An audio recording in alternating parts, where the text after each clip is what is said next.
Here's something most people considering a move to Orlando don't fully grasp until they're already here.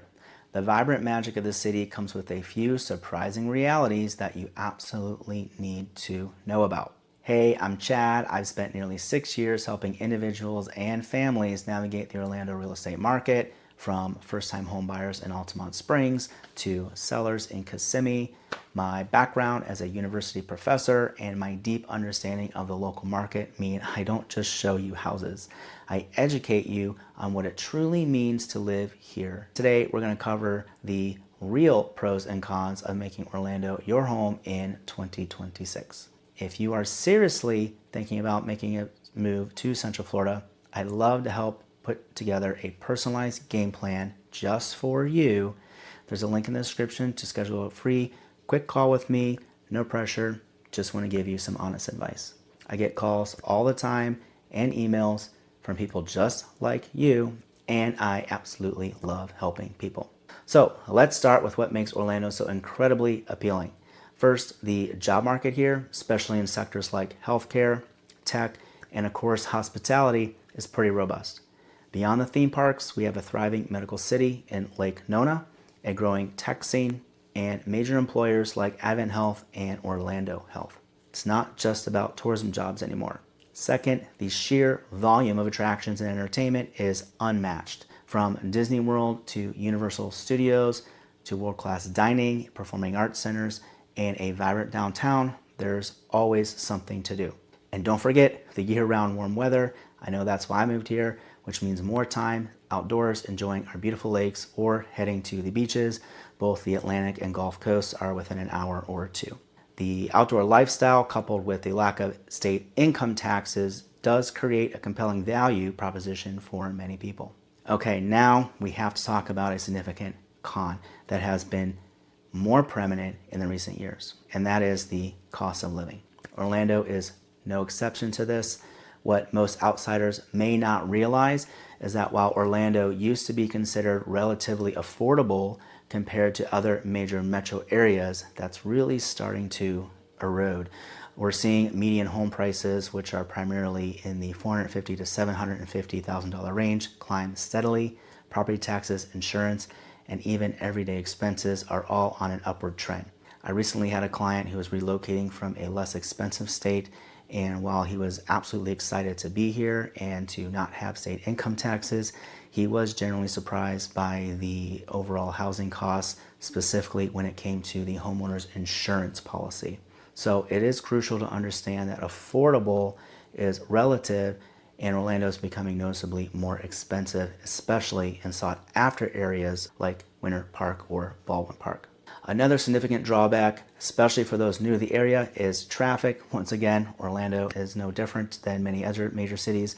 While many assume that it's tourists, that it's the primary cause, the reality is that Orlando's rapid growth means more residents on the roads every single day.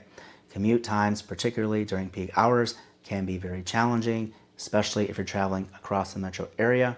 For example, if you're working near Lake Nona but living in Horizon West, that is a significant daily trek. So what most people don't consider is that our public transportation, while improving, isn't as robust as older or denser cities. So this means that a car is almost certainly going to be necessary, and you will be spending more time in it than you might anticipate. Planning your living location around your work and lifestyle is absolutely critical to avoid this daily frustration. All right, then there's the weather, which can be both a pro and a con. The year-round warmth is fantastic for outdoor activities, but the summers here are brutal. Many of us stay indoors. High humidity and daily afternoon thunderstorms form every day from about May through October, and they can be quite a shock for newcomers. It's not just the heat, it's the humidity. There's a reason we say that, and it can take some time getting used to. I actually remember shortly after I first moved here and saw the roads literally steaming after an afternoon storm. It was quite shocking. And of course, hurricane season. While inland Orlando is far less vulnerable than coastal areas, we do experience tropical storms and hurricanes. What most people misunderstand is that while they can be quite serious, with proper preparation, staying indoors, they are quite manageable. I lived here for years and while they demand respect, they may not be as terrifying as you think. So, is the Orlando area the right place for you? Well, it truly depends on your priorities. If you're looking for a dynamic job market, unparalleled entertainment, and a vibrant, diverse community, Orlando does offer a lot. But you need to go in with your eyes open about the rising costs, the traffic, and the unique weather patterns.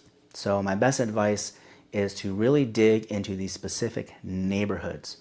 We're talking about areas like Winter Park, Baldwin Park. These offer walkable, character-rich experiences that come with higher price tags.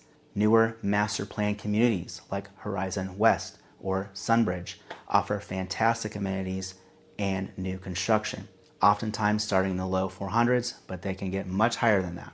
But those areas also might mean a larger commute. As someone who helps buyers and sellers across this entire metro area, I can tell you there's no one-size-fits-all answer. I do hope this honest look at the pros and cons of living in the Orlando metro area has given you some valuable insights. If you're ready to explore your options or just have some questions about relocating to Central Florida, please do not hesitate to reach out. I'm Chad, and I'm here to help you unlock the door to what's next. You can find my contact information and a link to schedule a free consultation with me in the description below. If you found this video helpful, please do me a favor, give it a like and subscribe for more Orlando real estate insights. Thanks for watching, and I'll see you in the next one.